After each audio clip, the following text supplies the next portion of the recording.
Photographer वही बनता है जिसको दूसरों के घरों में ताक झाक करने की आदत रहती है। और भाई पूरी ताक झाक कर ही रहा है।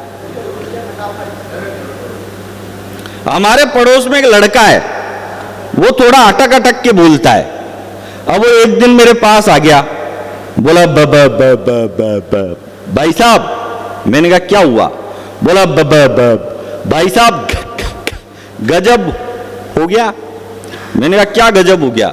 बोला अभी अभी नई पिक्चर देख के आ रहा हूं शाहरुख खान की।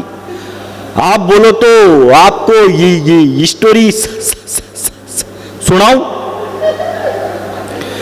अब उसने मेरे को स्टोरी सुनाई। 3 दिन तक तो उसका इंटरवल ही नहीं आया। एक दिन वो एक दुकान पे चल गया, उसने दुकानदार से कहा, बोलो भाई साहब कोई काम धंधा हो तो बताओ। दुकानदार ने उससे कहा यार एक काम करिए, 10 महाभारत है, जा इनको बेच के आ। वो गया और 5 मिनट में 10 महाभारत बेच के आ गया।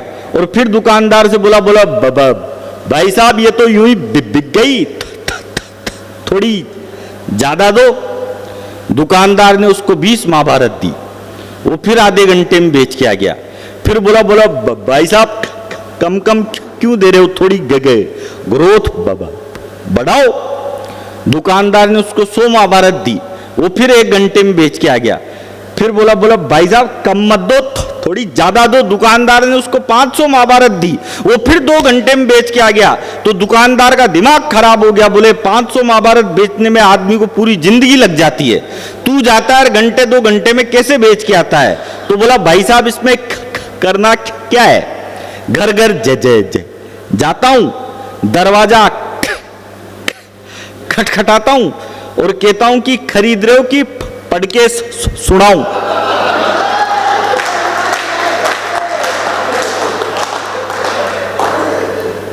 एक दिन फिर आ गया हूं मेरे पास। बोला भाई साहब मैंने छोड़ दी रामायण महाभारत सब बेचना बंद। अब तो मेरी नई नौकरी लग गई। मैंने कहा नई नौकरी किसमें लग गई तेरी? बोला भाई साहब मेरी नई नौकरी रेलवे में लग गई। मैंने कहा रेलवे में किस चीज की नौकरी लग गई तेरी? बोला भाई साहब रेलवे में मेरी ये अनाउंसमेंट करने की नौकरी लग गई। अब उसने अनाउंसमेंट किया। बोला त्रिवेणी एक्सप्रेस सिंगरौली के प्लेटफॉर्म नंबर 3 पे आई थी, वापस गई।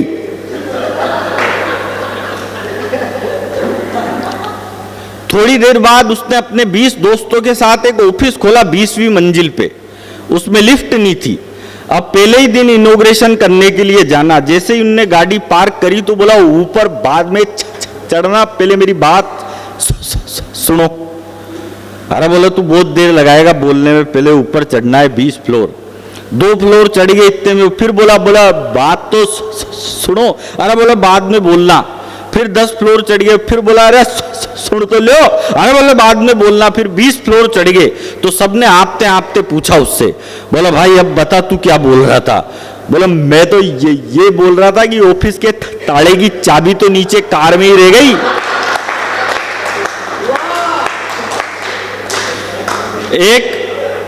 एक कविता मैं आपको सुना देता हूं, आप थोड़ा सा मानसिकता में आ जाओ।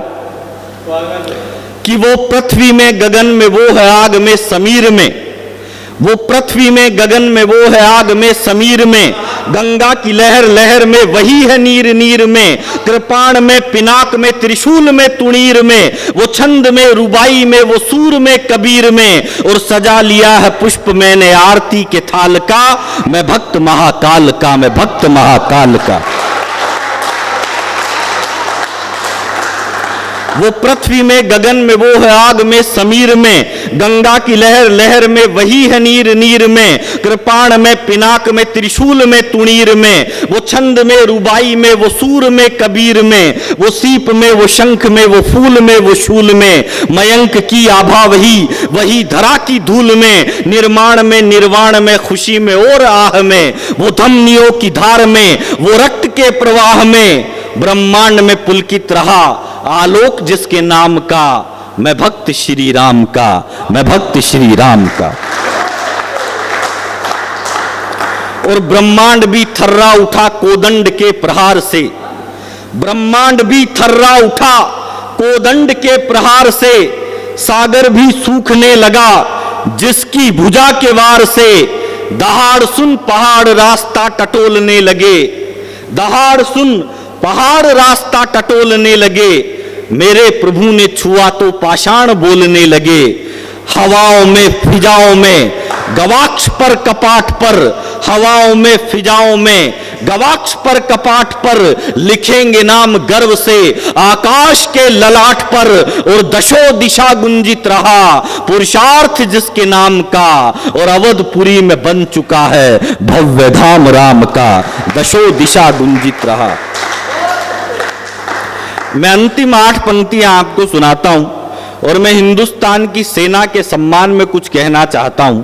आपको अगर आप सुनना चाहते हो तो मुझे एक बार तालियां बजा के बता दो। मैं 8 अंतिम पंक्तियां सुना देता हूं कि एक हिंदुस्तान का सैनिक क्या होता है, उसके बाद हम प्रोग्राम का समापन करेंगे। कि उसका भी मन करता है बच्चों को घोड़ा बनकर पीठ पर घुमाने का। सर आप लोगों से मैं अनुरोध करता हूं कि आप इसे थोड़ा सा, कि उसका भी मन करता है बच्चों को घोड़ा बनकर पीठ पर घुमाने का, स्कूल जाने से पहले गुड़िया की चोटियां बनाने का। उसका भी मन करता है बच्चों को घोड़ा बनकर पीठ पर घुमाने का, स्कूल जाने से पहले गुड़िया की चोटियां बनाने का। मगर घर से निकल जाता है कर्तव्य का बीड़ा साथ में लेकर, मगर घर से निकल जाता है कर्तव्य का बीड़ा साथ में लेकर। पिता को दवाई कौन देगा ये पीड़ा साथ में लेकर। उसका कद हिमालय से भी बड़ा होता है, उसका कद हिमालय से भी बड़ा होता है, जो देश की रक्षा के लिए सरहद पर खड़ा होता है। वो ठंडी बर्फ में भी मुस्कुराता है आसमान ओढ़कर, वो तपती रेत में भी सो जाता है उंगलियों को मोड़कर। वो सालों तक अपने आंगन के दर्शन नहीं करता, वो रूखी सूखी खा लेता है मगर कभी जंतर मंतर पर प्रदर्शन नहीं करता। वो सालों तक अपने आंगन के दर्शन नहीं करता, वो रूखी सूखी खा लेता है पर कभी जंतर मंतर पर प्रदर्शन नहीं करता। एक दिन उसकी 5 साल की बेटी अपने पिताजी को कहती है कि पापा जल्दी घर लौटना, पापा जल्दी घर लौटना, मैं आपके बालों में कंघा घुमाना चाहती हूं। पापा जल्दी घर लौटना, मैं आपके बालों में कंघा घुमाना चाहती हूं। रात को सोने से पहले आपकी मूंछों में ताऊ लगाना चाहती हूं। छुट्टियों में पापा जल्दी घर लौटना, मैं आपके बालों में कंघा घुमाना चाहती हूं। रात को सोने से पहले आपकी मूंछों में ताऊ लगाना चाहती हूं। छुट्टियों में नानी के घर जाऊंगी ना तो एक संदूक लेकर आना। छुट्टियों में नानी के घर जाऊंगी ना तो एक संदूक लेकर आना, और मैं भी सैनिक बनना चाहती हूं, मेरे लिए भी एक बंदूक लेकर आना। छुट्टियों में नानी के घर जाऊंगी तो एक संदूक लेकर आना, और मैं भी सैनिक बनना चाहती हूं, मेरे लिए भी एक बंदूक लेकर आना। मगर जैसा जाता है सैनिक, मगर जैसा जाता है सैनिक वैसा घर नहीं आता, मगर जैसा जाता है सैनिक वैसा घर नहीं आता। धड़ तो आता है वापस उसका मगर सर नहीं आता। जैसा जाता है सैनिक वैसा घर नहीं आता, धड़ तो आता है वापस उसका मगर सर नहीं आता। तो बच्ची अपनी दादी से पूछती है कि दादी मेरे पिताजी ने ऐसा क्या अपराध कर दिया कि मैं उनका चेहरा तक नहीं देख सकती। तो उस दादी ने अपनी पोती से कहा कि मैं नहीं, मेरा विश्वास कहता है, मैं नहीं, मेरा विश्वास कहता है, गोरा बादल और कल्लाजी का इतिहास कहता है। मैं नहीं, मेरा विश्वास कहता है, गोरा बादल और कल्लाजी का इतिहास कहता है, मेरा बेटा तिरंगा हाथ में लेकर बढ़ रहा होगा, मेरा बेटा तिरंगा हाथ में लेकर बढ़ रहा होगा, और सर कट गया होगा तो धड़ लड़ रहा होगा। मेरा बेटा तिरंगा। और अंतिम दो पंक्तियां आप सभी के चरणों में, आपको लगे कि इस बालक ने थोड़ा भी अच्छा लिखा है तो आपकी तालियों से मुझे आशीर्वाद देना कि मैं नहीं, मेरा विश्वास कहता है, गोरा बादल और कल्लाजी का इतिहास कहता है, मेरा बेटा तिरंगा हाथ में लेकर बढ़ रहा होगा, और सर कट गया होगा तो धड़ लड़ रहा होगा, क्योंकि शूरवीरों के कदम कभी रुकते नहीं है, क्योंकि शूरवीरों के कदम कभी रुकते नहीं है। और बेटी, तेरे पापा तिरंगे के अलावा किसी और के आगे झुकते नहीं है। और बेटी, तेरे पापा तिरंगे के अलावा किसी और के आगे झुकते नहीं है। और बहुत बहुत आभार आप सभी का कि आप सभी ने इतना प्यार दुलार से हमने सुना, और सभी कवियों ने, चेतन ने, लक्ष्मीकांत, निर्भीक ने, रुचि जी ने, अशोक जी ने बहुत अच्छा पढ़ा, और आप सबने इतना आशीर्वाद दिया।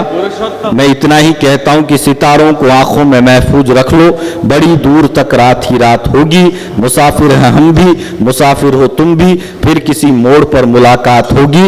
और मैं आभार व्यक्त करने के लिए शिशुपाल जी आइए, शिशुपाल जी आभार प्रदर्शन करिए।